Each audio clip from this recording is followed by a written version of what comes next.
Destin Christian Center. I'm Pastor Bill. So glad that you joined us for our midweek service here in Rancho Cucamonga, California, on a beautiful day. Wasn't it just beautiful? I mean, these are perfect days that we're having. I mean, this is just the most beautiful. It's got to be the most beautiful weather in the world. It really is, and I'm not bragging. It's just, you know, you go to places like Texas or Chicago or Indiana, it's humid.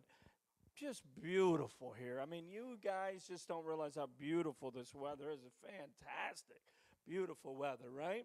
And so we are glad that you joined us. We are talking about peace. We didn't finish our message from last week, but we have a young lady who wants to give a testimony, said it was a life-changing word last week and then Sunday. So she's going to give a testimony here in just a minute. But don't forget, tomorrow night is Celebrate Recovery at 7 o'clock. You don't want to miss out on that small group, large group, and then we have a little time of fellowship beforehand. So don't forget that. Also, next Wednesday, can you believe this Sunday's May 1st? That is absolutely nuts, right? So next Wednesday, we're having our men's and women's meeting. You don't want to miss out on that. Also, on May the 7th, so not this Saturday, but a week from Saturday, we're going to be having our women's meeting. So ladies, come on out. Special Mother's Day version of our women's meeting coming up this, or at least May the 7th, all right? And then we have a marriage ministry movie night on the 15th. And then just to give you a heads up, VBS, or Vacation Bible School, is the 26th through the 29th. If you'd like to give a tithe or an offering tonight, there's a bucket in the back. If you're watching via streaming, don't forget you can go to destinlandcc.org and you can give safely and securely by hitting that little give button, and it will take you to where you need to go and just follow the simple little instructions, and you can pay your tithes or you can give an offering, and we certainly appreciate you doing that. Also, don't forget, when you go to destinlandcc.org, there's a brand new video there, guys, this week. So we put on our ministry video starting on Monday. So if you were a part of that, if you're a part of some ministry here at Destinland, that video that you helped us to do is on there. And so it's for people to see all the ministries we have, all the wonderful people we have here at Destinland Christian Center, and so you can go check that out. Plus, don't forget PastorBillJenkins.org. We've been selling, I did a radio revival on Saturday, and we sold some Rapture Manifesto books. Now, I encourage you to buy the Rapture Manifesto books, not for yourself, but for sinners. Give them to people who don't want to serve the Lord, and when the Lord comes back and they're left behind, they're going to realize it's not a spaceship or a bunch of aliens that have taken them away, and I'm going to give them instructions on how they can make it not to heaven, because if you don't make it to heaven on the first round, they're not like a second round to go to heaven, but you can still be saved and you can still enjoy the millennial period with the Lord. But, you know, there's only one shot, you know, whether it's death and you stand before the Lord and give an account of your life, or the Lord comes back, there's only one chance, really, that all of us have to go to heaven. But we can be saved and spend eternity with the Lord, even if you have to go through the tribulation. Now, that's not the best way to go. I hope we all understand that. The best way is just to live right, don't cause trouble, don't make mistakes, live holy and pure before the Lord. That way you can go on the first load. The first and only load, by the way, okay? And so there isn't like, you know, A and B. This is just one trip, and so make sure you're ready. But we sold some Rapture Manifesto books, and then we sold some other books on Monday as a result of our radio revival on Saturday. And so the radio revival was just an all-day thing on one of the radio stations that we do our program on. We have a daily program, and if you go to PastorBillJenkins.org, you can listen to all of the archive programs we have for the Prophetic Almanac radio program.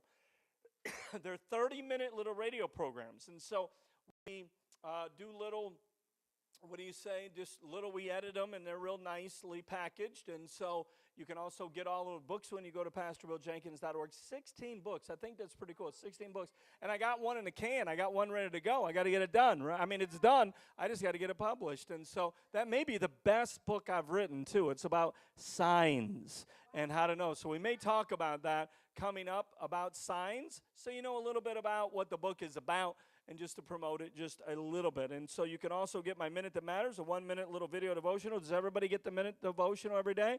If you don't, you should. So check that out every single day, Monday through Friday, The Minute That Matters. What a cool little name, right?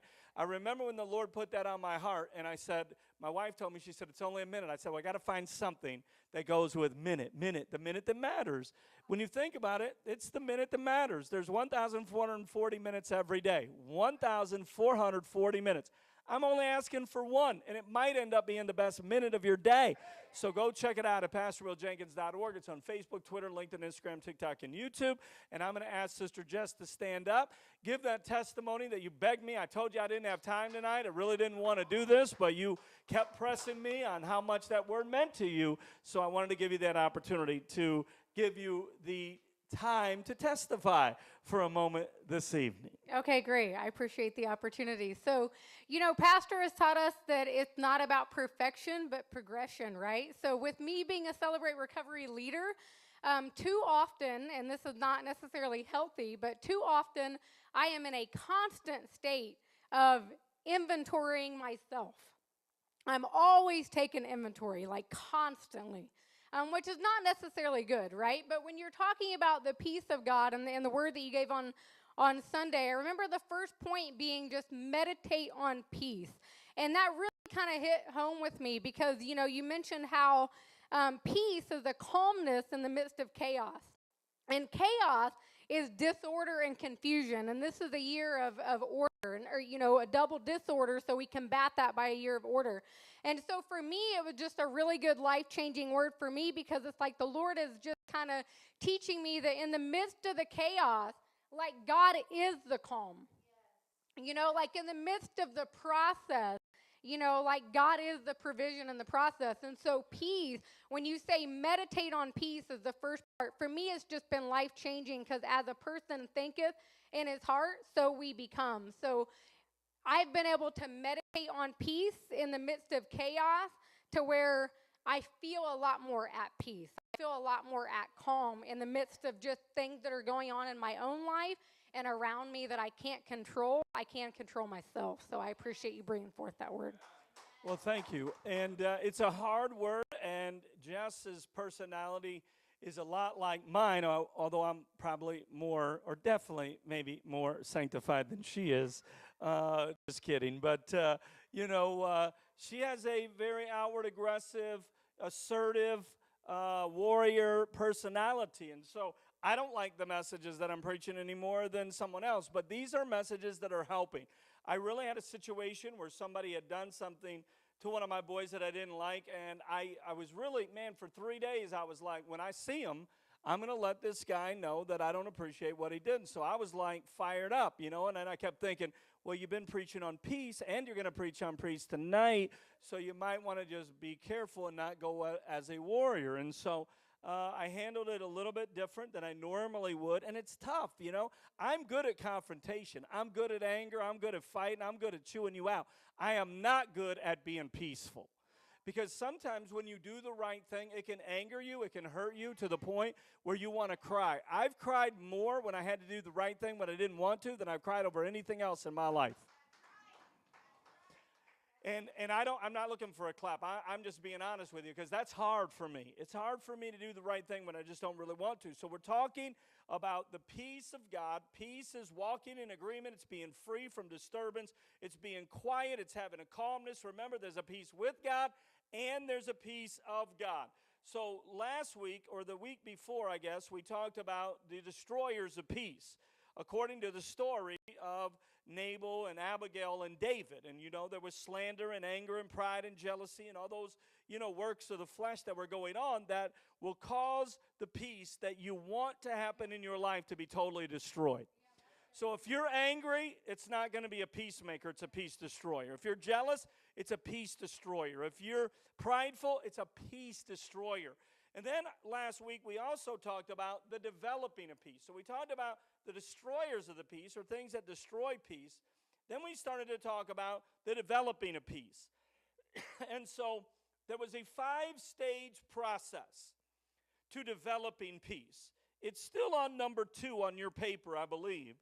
And we're talking about developing peace because the developing of peace begins with the decision that you have to play a part if you're going to walk in agreement and unity with somebody in a relationship. It cannot be, listen to me, it cannot be 100% upon someone else to bring peace to your relationship. Even if they're 100% to blame, they cannot be responsible to bring 100% of the peace. Now that's a hard, cookie to swallow. Because you have to forgive. You have to accept that, if they do apologize, they want to make it right. And so we started last week to tell you, this may be, again, one of the most important things you ever hear. Because when we talk about developing peace, there's 5 stages. If you want peace in your marriage, if you want peace on your job, you want peace with people, peace with your kids, your parents, whoever it may be, this is part of the process that you have to go through to develop that peace. Now, we talked about developing peace in the 5 stages. Last week, we talked about the first stage being what? Truce, where you got to call a truce. You got to agree to cease fire and to pause the conflict. Say, for instance, Manny and Elvie are going at it. They're just going at it like 2 little bulldogs, and both of them are just running their mouth one to another. If they're going to resolve that conflict, where do they have to start? They have to start by somebody saying, let's call a truce. We may not be able to fix this. We may not even come into total agreement with what we're arguing about, but we have to call a truce. We have to just say, all right, you stop attacking me and I stop attacking you. And if we can agree to cease fire and not attack one another, that is the first step to developing peace in a relationship. And so there are times when me and my wife, I don't know, maybe it's we're tired, maybe it's we're both mad, we're hurt, we're aggravated, whatever it may be. I've had to say over the years, let's just get to an even playing field. I just don't want to keep going downhill. You know what I mean? Because us running our mouth can keep digging a deeper hole. And never allow, listen to this, never allow somebody to tell you that things cannot get worse. Because usually somebody will say, well, it can't get any worse. Yes, it can. It can get worse. Things can get a lot worse. They can go from bad to worse real quick, and it's because you run in your mouth or you're saying things that you shouldn't be saying. And so the first stage to developing peace is where you call a truce and you make a decision that you're just going to stop being sarcastic, you're going to stop attacking, you're going to stop being mean, and you're just going to pause the conflict. So if that means we're going to stop going back and forth, we're going to go to our corners and come back in 15, 20 minutes, whatever it may be, then that's what we're going to do. But that is the first step. This is a plan for you guys. If you're watching via streaming, this will change your life. But you have to apply it. I'm giving you the tools to change your life, to change your relationships, to set yourself up to walk in a greater level of agreement with people in your life. But you're going to have to do it.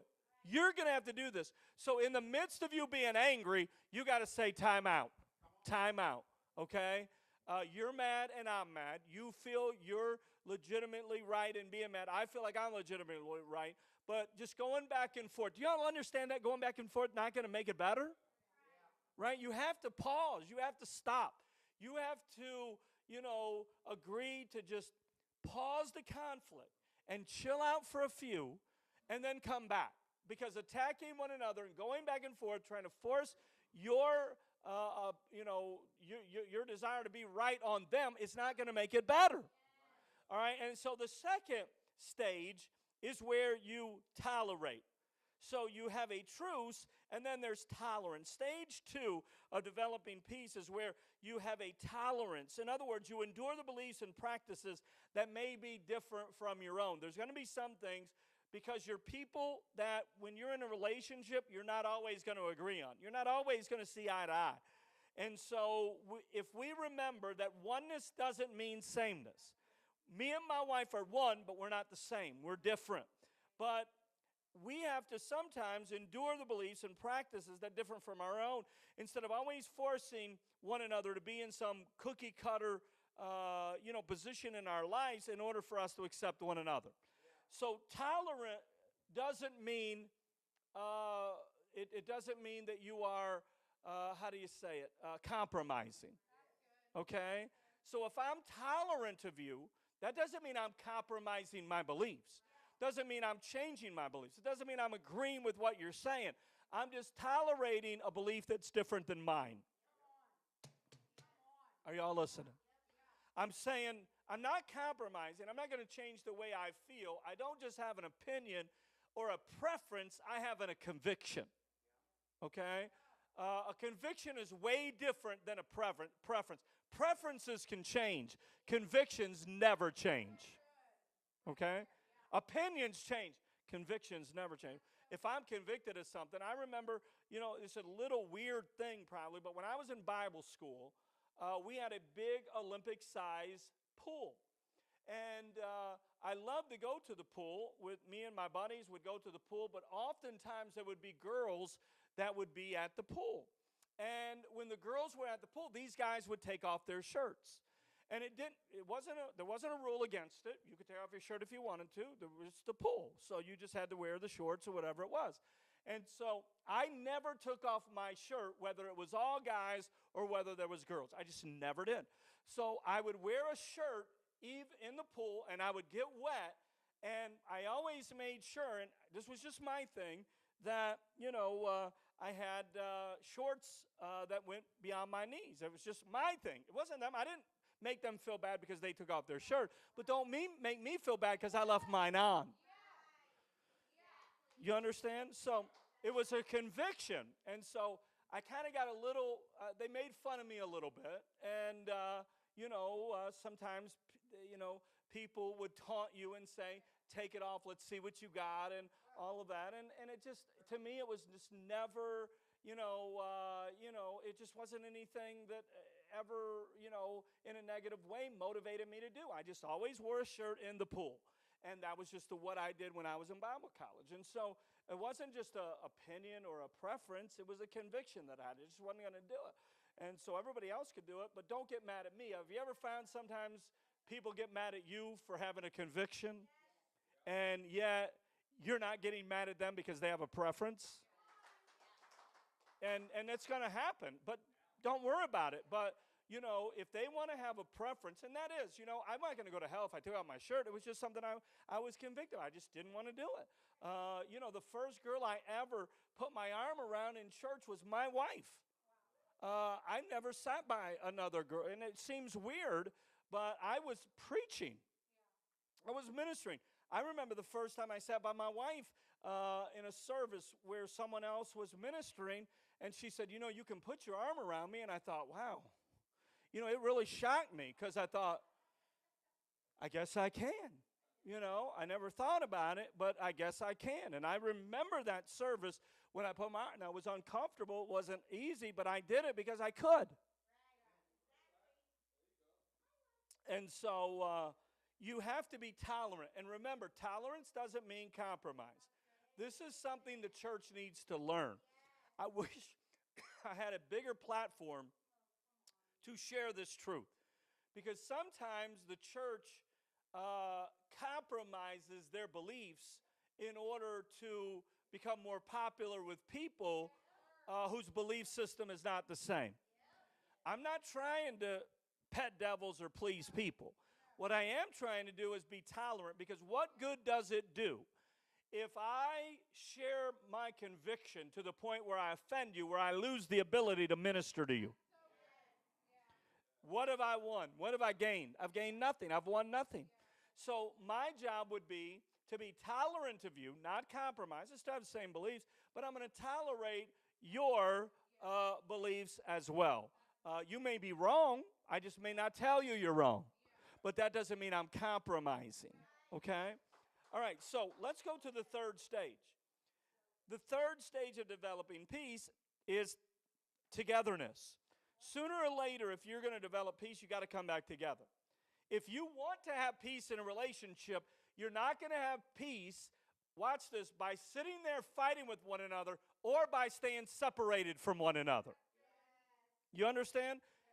Too many times people, well, the only way me and her are going to have peace is if we just avoid one another. That's not going to be the true definition of successful peace. You have to come back together. You have to spend time with others. You have to understand that part of communion is union. So if you've got union, if you're going to have communion, you got to have union. So if we're going to commune with one another, you've got to have that union together, and we got to be a team. Me and my wife, we're a team. I don't do good without her. And so when we break that word team down, T-E-A-M, together, everyone achieves more. So if we're a team and we're team players, we can achieve more than by ourselves individually, right? And so we got to come together. Being together has to be something. You're not going to solve something by proxy, by just avoiding one another and separating. That is not godly peace. You're not achieving godly peace by just saying it ain't going to happen, so I'm avoiding the situation. You have to come together. There has to be some kind of union. There has to be some kind of communion that happens to where you understand we're a team player. So because we're a team player, I want to fix either what I have done or I want to forgive, right? You either fix or you forgive. Those are your two choices. When it comes to you being hurt or you hurting someone else, you either fix it or you forgive. You have to come together and you have to resolve that issue. At first, you may just call a truce, right? There's been times when me and my wife, we say, okay, we're so tired, let's just sleep, and then we'll deal with it in the morning. I love you, everything's going to be okay, but let's just go to bed, okay, and let's just sleep. I don't really like that, but it is a better solution than staying up fighting all night, okay? So by me just telling her that, okay, because I used to say, well, we'll deal with it in the morning. That wasn't good enough for her. So what I had to say was, and I had to mean it, it couldn't just be words, listen, everything's going to be okay. In the scope of life, this is a minor bump. We're going to fix this, but we're so tired right now. It's just not going to be fixed tonight. We're not, both of us, we're just not in the right perspective. You know, we're both argumentative. And so when we get some sleep, we're going to be looking at this a whole lot different. But it's all going to be okay. It's going to get fixed. It's going to work out. But let's just not try to force a square peg in a round hole tonight. Okay? And then you have to tolerate some things. You have to tolerate things with people you don't know, people you know, and people you love. Right? You can't change everybody you love. Wouldn't it be wonderful if you could? But you can't. But you have to understand you can be tolerant of them. And then you got to come together. You got to come together and understand that togetherness is for one reason. What would togetherness be? When you come together, what would be the one reason you come back together after calling a truce and then being tolerant of one another? What would be the number one reason you'd come together? Unity. Resolution. Thank you. Stepping up. Look at you. That's it. That's the only reason. The only reason I'm going to say, are you ready to talk now, Manny? Pastor, are you ready to talk? Is to do what? To resolve it. So what does that mean? That I have to have a good what? Attitude, right? I have to go into this thing understanding I may not get 100 and you get a 0. I may have to work this thing out and just give 50-50 in order to get this thing resolved. Okay, getting it resolved doesn't mean I have to have my way 100%. Hello? Getting my way doesn't mean I'm 100% right and you're 100% wrong. Okay? All right, the fourth stage, write this down, is trust. Once you break trust, you have to rebuild trust. Trust is a must. You have to. This is not up for debate. This is not something that you can choose to not have. If you don't have trust, you will never have peace. If there's, and here's the thing. Sometimes you say you don't trust people. Well, look at me when I say this. If I didn't trust you at all, I would want nothing to do with you. Do you understand that? Seriously, that ought to be your human nature. If I didn't trust you at all, I want nothing to do with you. If I'm sticking around, I trust you a little bit. I may say I don't trust you, but the reason I'm sticking around is because there's a little trust. It may only be 10%, but I trust you some. Okay? And believe it or not, whether you want to hear this or not, most of the time our tank, when we give people a chance, does not go under 50%. If you're giving somebody a chance. Now, if you're totally done, that means I'm done. And there's people in my life I've said, listen, you know what? I've given you tons of chances. I'm going to believe who you told me you were. And most of the time, and this is another hard, me and my wife had this conversation this week, and it's tough. This is tough to hear. But most of the time, look at me when I say this, even if you're watching, it's going to be hard to impossible for people to change. And let me give you one of the main things. 85% of people, when they go to prison, end up going back. There's an 85, I didn't make this up, there's an 85% recidivism rate, which means if they're in prison once, they're going to end up back. 85%. That's more than 50%, guys, which means 15% of the people are going to get out and they're going to do better, or they're going to not get caught. I'm dropping and walking if you don't give me an amen. 85%. Listen, most people, they're not going to change. They're going to change very little to none. Most people. Most people. Even yourself, even myself. You're just like, you are who you are. It's hard to change. It's hard to change people, and it's also hard to change yourself. You're always like, well, I can change him. No, you can't. No, you can't. You can paint him, but you can't change him. Sooner or later, those spots are going to come through. Now, what do you do to gain that trust back, or to gain trust if the trust has been weakened? What do? Somebody has to do what? Nope. You have to do what? You have to blank yourself. Starts with a P. If you're trying to rebuild trust, you have to what? Close. Nope. Really? I thought you guys would get that. Starts with a P. You have to do what? Prove. Prove. Prove. You have to prove yourself. There's only one way. Listen, you don't like this. This is why this message is hard. There's only so many ways to rebuild trust. Once you break it, you broke down the fabric of that relationship. If I've given you a chance, that is not something that ought to be taken for granted. And if it's going to work, you have to prove that you have earned the ability to get a second chance. And most people don't want to put in the effort to do that. Because what they say, because it's a scapegoat, is what they'll say is, well, you're holding all this against me. Well, you're sort of right. You really damaged me. You really hurt me. And while you moved on, I'm still stuck. And if you want me to get unstuck and repair and rebuild a relationship, you got to prove that you're not the person you were before. Proving doesn't take a day. And it's going to take longer than you want for me as I test you. The Bible said, prove, test to see what is in somebody's heart. Test them. There's nothing wrong. The Bible says, test the spirits to see if they are of God. There's sometimes you're going to test, they're going to be of God. There's sometimes you're going to test, they're not going to be of God. So you can't get out and make excuses for every wrong you do and then have me just accept that as proof that you're changing for the better. You're going to have to get this message because this is too much, right? But you can't just, listen, taking somebody's word that they're going to change is something only the offender says. The offended never says that.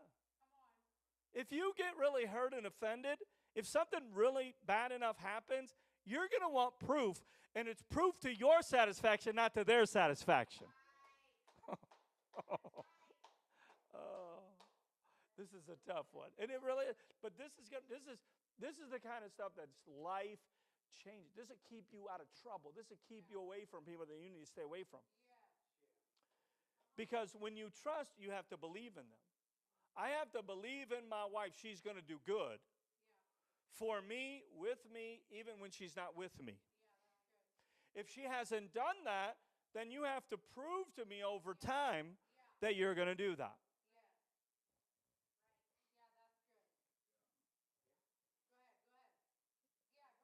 Now, listen, we got to be careful to not to let the flaws stand out more than the good.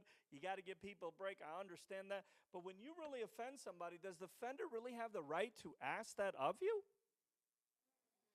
You ought to not be seeking, you ought to be seeking to repair. You ought to not be seeking to move on from something that you did that hurt them more than it did you. I've always told my wife, I said, if I hurt you or you hurt me, it is my responsibility to heal you, to repair you to your level of satisfaction, not mine. I'm the one who caused the pain. So I can't get frustrated and say, listen, you know what? Listen, it's been 3 days. I've told you 100 times. I'm sick of telling you I'm sorry. You don't believe it, don't believe it. No, don't believe it. Don't believe it. Don't believe it. If that's their attitude, don't believe it. Because when you're really seeking restoration, you're saying if it takes 100 years for me to prove that I love you and I'm sorry for what I did, I'm going to do it. And they're never going to complain. That works a lot better for me than to tell me to get over some.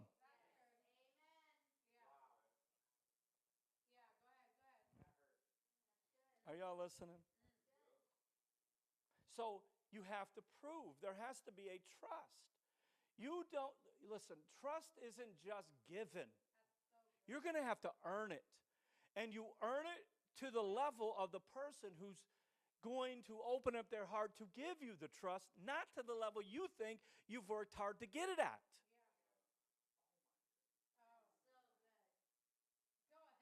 So if you don't trust me, I could give up and quit. But if I care enough, right? And I'm not just tired of hearing you go over and regurgitate everything that I did to you. I already know it, so just be quiet, let's move on. No, I ought to say, I'm going to heal you. I'm going to restore this back to the level you feel comfortable with, not to the level I do. Because your level is always going to be greater than mine if you got offended. My level, if I'm an offender, come on, I've told you 15 times I'm sorry. Now it's your problem. Get over it. No. This is about earning trust. This is about proving it. If you don't want to prove it, guess what? You're going to repeat the same hurt that you did to initiate this thing to begin with. So believe people. I tell my wife, believe who they tell you they are. And know that most people are not going to change. That's heartbreaking to me. Now, can people change? Yes. But how do they change? They change not just by willpower, but by spirit power. You can't just force yourself to change. That's going to work to a limited degree. You got to have the Spirit change you from the inside out. Because when you start to change, it's not going to be something you have to tell everybody you're changing. They'll notice the change. They'll notice it. You don't gotta ask, don't you notice the change in me? I'm different. No, you're not. You're a manipulator, and you're trying to get me to buy into your lies so we can move on from something that you caused to begin with. This wasn't my fault. I didn't force you to do what you did to me that hurt me to begin with. Trust. So you have to build it. And most of the time, people will show you who they are or who they're not based upon their patience level. Their patience. So if somebody says, if they're trying to hurry you through a process to get you to the point where you move on instead of them proving to you that they've changed, run from them. They're lying, they're deceitful, and it's going to happen again. You can sit there and say, no, it won't. You're lying to yourself. No one's believing it but you. So if you want me to believe it, that's fine, but this thing's going to take time. And it's going to take you proving over time that you really are different. Okay? So the things you used to say yes to, you need to say no to. The things you used to say no to, you need to start saying yes to. Okay? 85% of people who go to prison end up back. That's not my number. Okay? All you got to do is look it up. Well, it's the same way in the church. People they only change to a certain level and degree. Then when it gets hard, when it gets rough, when it gets tough, they don't want to keep going. They think they've changed enough to get to heaven, and so because they can scoot in by the hair of their chinny chin chin, they don't want to change anymore. And that's not okay. So it's always about constant change. Now, the closer you get to God, the more work it's going to take to change. Yeah, that's good. I don't need to change as much as when I first got saved. When I first got saved, I changed so much everybody knew. Right. Now when I change, it's more subtle. Yeah. Not because I'm not changing, I have less to go than I did when I first started. Do you understand? Yeah. The reason you noticed such a big change at the beginning was because I was such a bad sinner. Yeah. Now I'm a way better Christian, so for me to go from better to great it's a lot more work. Yeah, that's good. Right?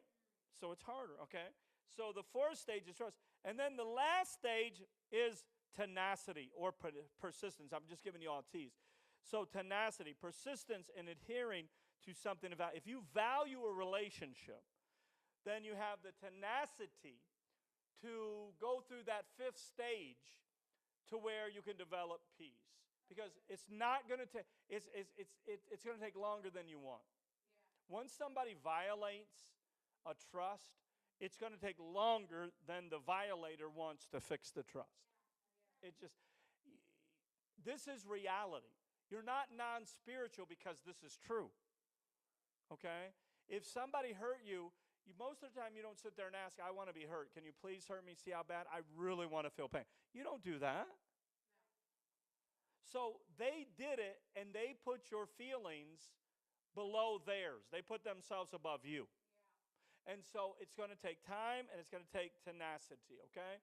And then the third thing that we're talking about is the desire for peace, or the delight of peace. Sorry, the delight of peace. Remember Abigail in verses 28 through 31. Does anybody have that? 1 Samuel 25, verses 28 through 31. You got that? Read it. Mm-hmm. I pray thee, forgive the trespass of thine handmaid, for the Lord will certainly make my Lord a sure house. Because my Lord fighteth the battles of the Lord, and evil hath not been found in thee all thy days. Yet a man is risen to pursue thee, and to seek thy soul. But the soul of my Lord shall be bound in the bundle of life with the Lord thy God.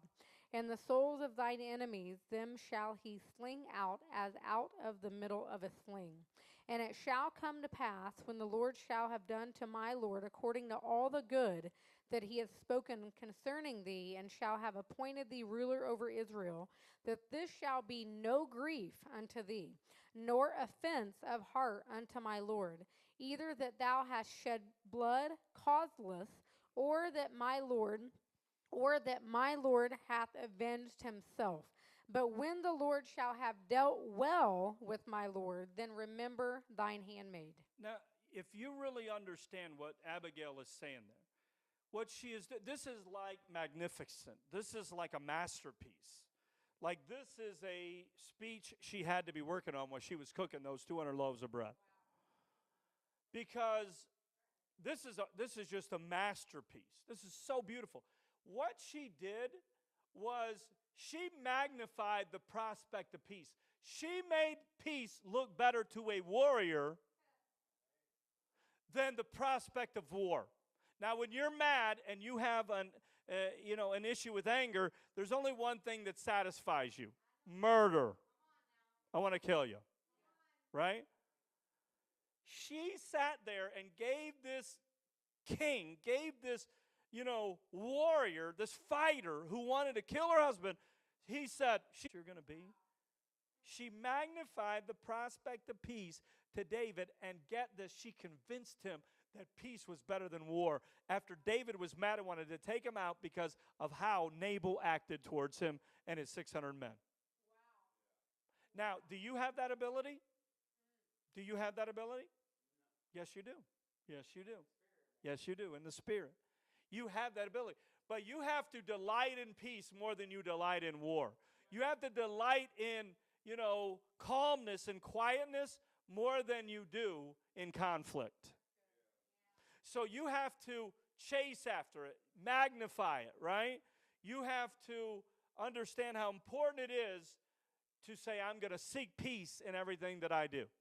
You usually won't get in trouble when you seek peace. You usually will get in trouble when you seek war. There's usually no casualties in peace. There's always casualties in war. Okay? There's no collateral damage in peace, but there is collateral damage in war. Okay?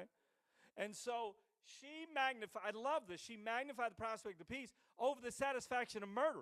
He said, I'm gonna rip your face off, buddy. I'm gonna rip your face off. But she said, no, I'm gonna make this food, I'm gonna go see him, and then I'm gonna talk to him, I'm gonna prophesy to him, and I'm gonna make peace sound so good that he's gonna eat this meal and not want to kill my husband. She made peace sound better than war. Now, Hollywood knows how to sell tickets. The best movies, or the biggest selling movies, are usually R-rated movies where there's what? Sex and violence. Sometimes there's so many murders in some of the movies we watch, you couldn't even tell me how many people were killed. And yet we watch it, and we love it. And I'll be honest with you, I love some of the, how do you say it, drama movies. Like, I don't like going to comedies. I don't go to a comedy. I go to action movies, and in action movies, usually what happens is there is violence, right?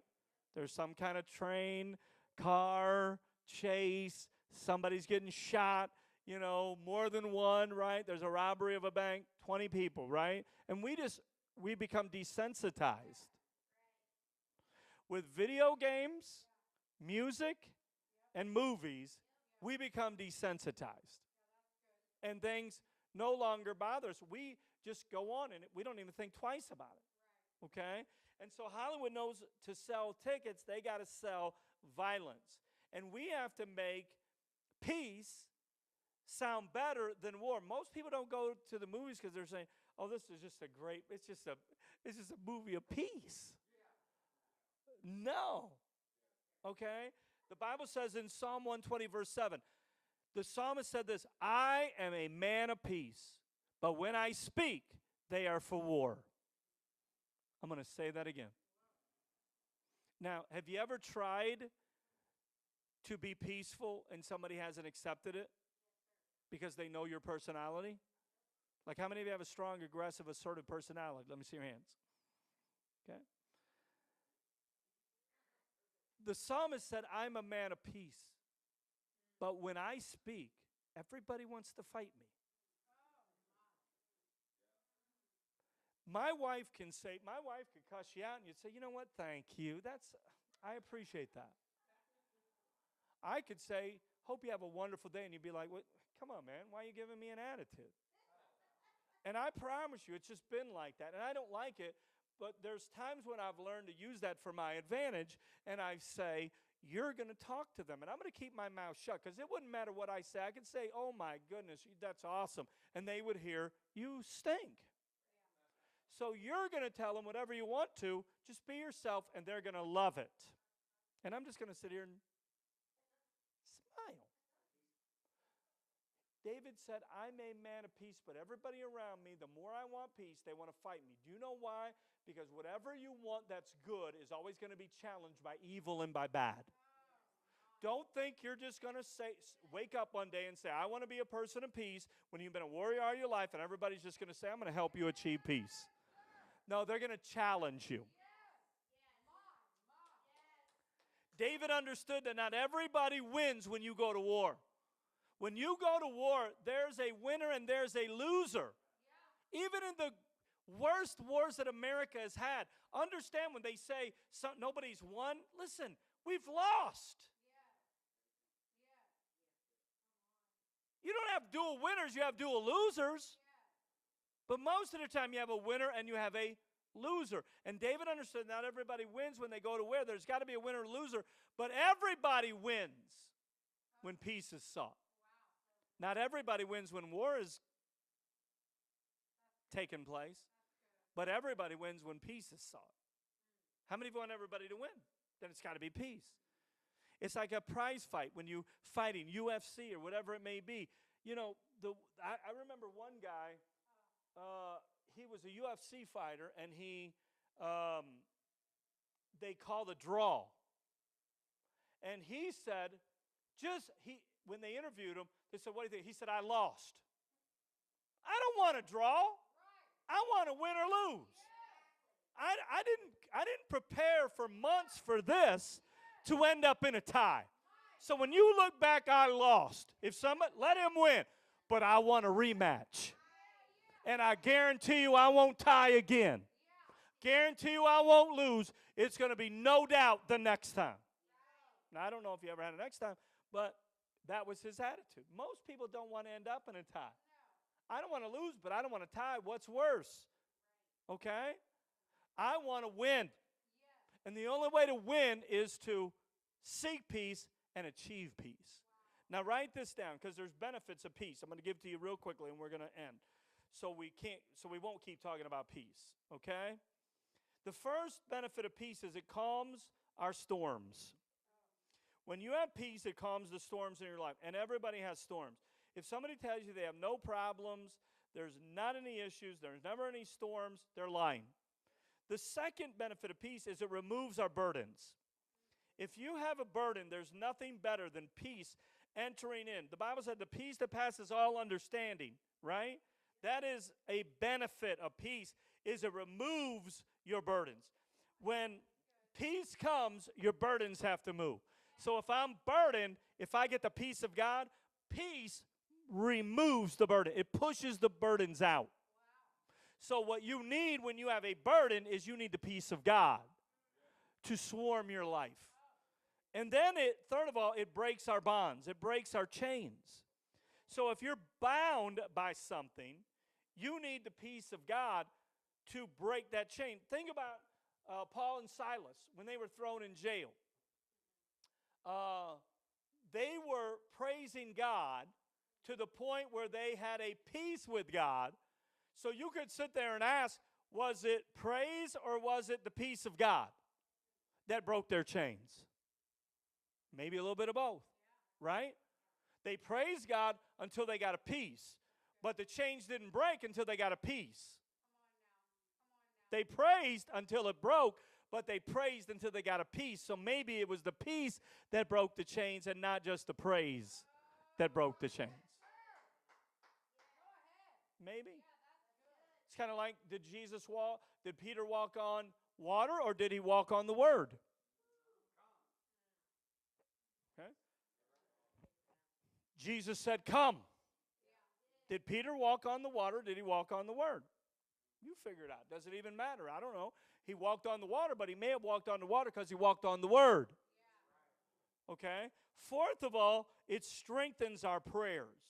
It's hard to be strong when you don't have courage. And so when you don't have peace, you're going to be discouraged. A lack of peace is always going to discourage you. No one's going to say, I don't have any peace, but I'm encouraged. You're just lying. It's just those two things don't go together. If you don't have peace, you are discouraged. If you're discouraged, it's because you have a lack of peace. But if you want to be strengthened, the fourth benefit of peace is that it strengthens our prayers. It gives us the courage we need. And then last of all, it cheers us up in trials. So when you're going through a trial, you need to ask God for peace because it will release to you the joy of the Lord that you need in your life. Okay? All right, I didn't have you read a whole lot of scriptures tonight, but is there any questions? Anybody got a question on peace? Anybody at all? Somebody on streaming, if you do, feel free to ask. Somebody here, if you feel a question, feel free to raise your hand, get the mic. We won't keep it going forever, but we need the peace of God. So, Lord, we lift our hands and we ask God that you give us the peace we need. We need peace. We need to calm our storms and remove our burdens, break our chains, strengthen our prayers, and cheer us up when we go through trials. So calm us down and quiet the noise. Let our minds not be so full of noise. Let our lives not be so full of noise. Let there be silence and quiet, and let there be peace. Let it be spoken, let it be done In the name of Jesus, let the peace of God rule our hearts and life and give us that peace that passes all understanding. In Jesus' name, amen and amen. Any questions? I answered them all, right?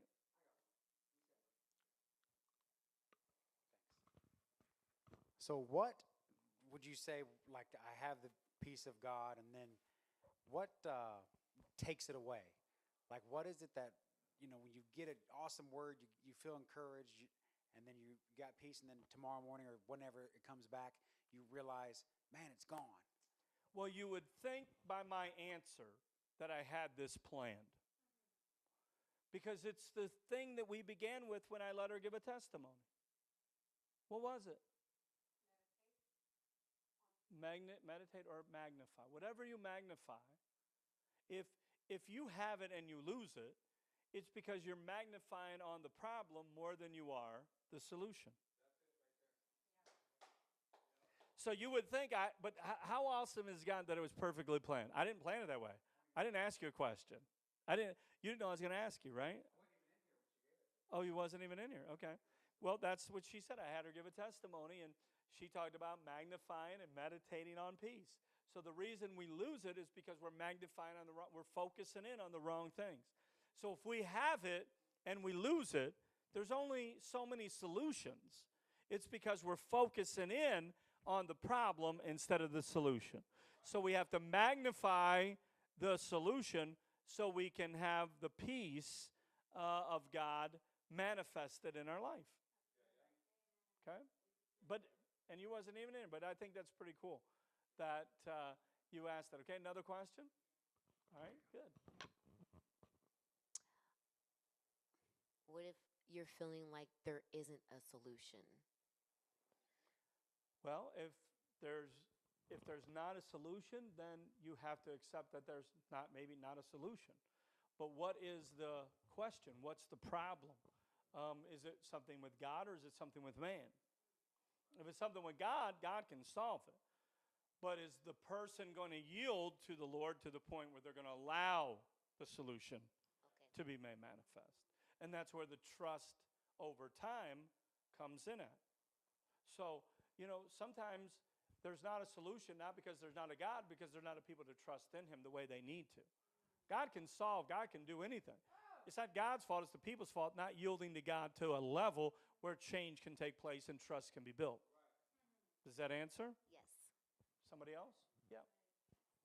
This is good. Maybe I ought to give time for questions all the time. I love it. Just bouncing off what you just asked, would you say, like you're saying, we meditate on the good, on the Lord, on all the things that his word stands for and all the promises he's made, right? But also, do you think, and I've heard you say this, so I'm just going to go over it with you, how we cope with that, right? How we cope with it. Because we don't see the answer, you've told us that, I know as men, in our men's study, you've told, listen, because you don't see it, doesn't mean it ain't there. Because how are you dealing with it? What steps are we taking as men or women of God, as children, we'll put it as children this way, in order to cope with that? Because coping was part of that. Growth, pain, right? All the things you talk about in our lessons and the things that I've taught on as well, right? Coping. How did we cope, right? Right. So that's a lot to it, I think, too, right? It is a lot. And we have to, understand, the hardest thing is to accept that God can change people, but people don't want to change. And that is a hard lesson to grasp. I want you to change. There's good things that could come if you change. God can change you. The problem isn't with me or God. The problem is with you. And so sometimes we have to accept that. Like I said earlier, we have to accept the fact that people just aren't going to yield themselves to God to the level where they are going to change. And you believe who people show you they are. And that's going to save you. It's a hard thing. My wife doesn't like it. Like, my wife asks me once a week a question, and she thinks it's going to change from one week to the next. And I'm like, honey, it's going to be this way for 30 years. The bottom line is people are, most of the time they're just not going to change. You have to believe when they tell you, when they show you that there's someone or something, that's who they are. You have to accept the fact that they're showing you who they are. And you have a vision, you want them to be something different. They don't have the ability to do that because they're not yielding to God. Right. So I think this is probably one of the key books that I've read over the last 6 months that's helped me through certain situations in knowing how to do that. It's just to reset.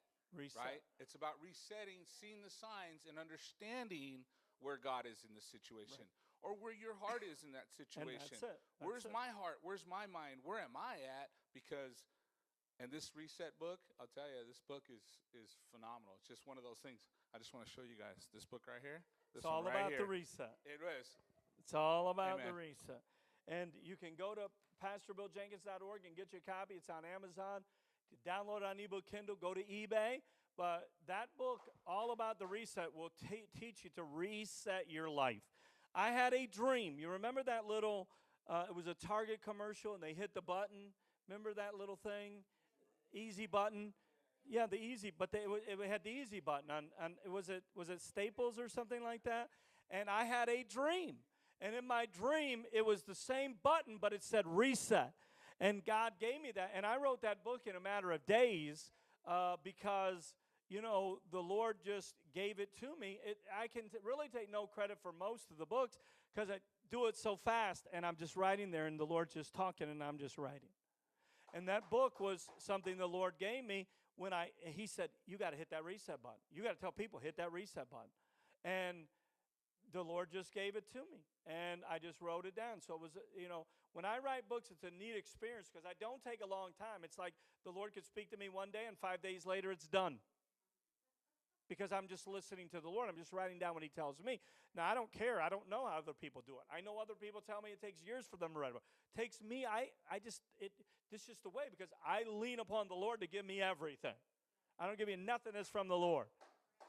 And the longest part is looking up scriptures that I'm trying to find to attach to the points that God is giving me. It's the longest thing. It's not writing it. It's just the scripture. And sometimes getting it edited takes a little bit longer because you do it 3 or 4 times, and there's unfortunately still something that can be missed. And so it's aggravating, but it's just part of the process. But, thank God that, we have people to do that because, they're a blessing because they'll read it 4 or 5 times and, they'll still buy a book and act like they ain't heard it when I preach it. So, that's great people, right? That is. It's great, but you don't find those people every day. But that reset book is one book that, to me, if you're in a ditch and you need a tow truck, that's your tow truck. That's what you hitch yourself up to. And that book will pull you out of the ditch. But you got to do stuff. You have to do your part. And so it's not easy, all right? All right, well, hey, great questions. I love it when you pull on me like that. That always is an awesome thing. So thank you. You guys made my night doing that. If you want to give an offering, don't forget the buckets in the back. You want to give something via streaming, don't forget to go to DestLandCC.org and give. Tomorrow night is Celebrate Recovery. We have our women's meeting coming up on the 7th. Next Wednesday, we have our men's and women's meeting. So don't forget that. All the men come out. We're in one place. The women are in another. It's really, I love it. I enjoy it. We have a great time. I told Brother Manny last time, I said, you keep getting better and better, dude. It's just, I love it. We got a little music going on now on our men's meetings, and it's a little service over there, isn't it? And so the kids love it, the young people. My son, he loves it, and he always looks forward to it. And so we have our men's and women's next week, and so don't forget that. Our marriage ministry is on the 15th of May, so if you can make it, don't forget that. We love you, and we're praying for you. I hope you have a great night. And listen, pray for the peace of God to be yours in Jesus' name, and then cooperate with God, because you can't ask God for peace and then live a life of chaos and expect to have the peace that passes all understanding. When you cooperate with God, God will give you the peace. He's a God of peace, okay? You can have the peace of God, but you got to cooperate in order to get it. We love you. We're praying for you. Thank you for joining us. God bless. Until next time, God bless you guys. If you live in Rancho Cucamonga or anywhere in the IE, Pastor Bill and the congregation of Destinyland Christian Center would like to invite you to attend one of our powerful services, Sunday at 10 a.m. and Wednesday at 7 p.m. If you need prayer or just want more information about the church, please call us at 909-727-3452 or email us at destinylandcc@gmail.com. Destinyland Christian Center, a new church for a new day.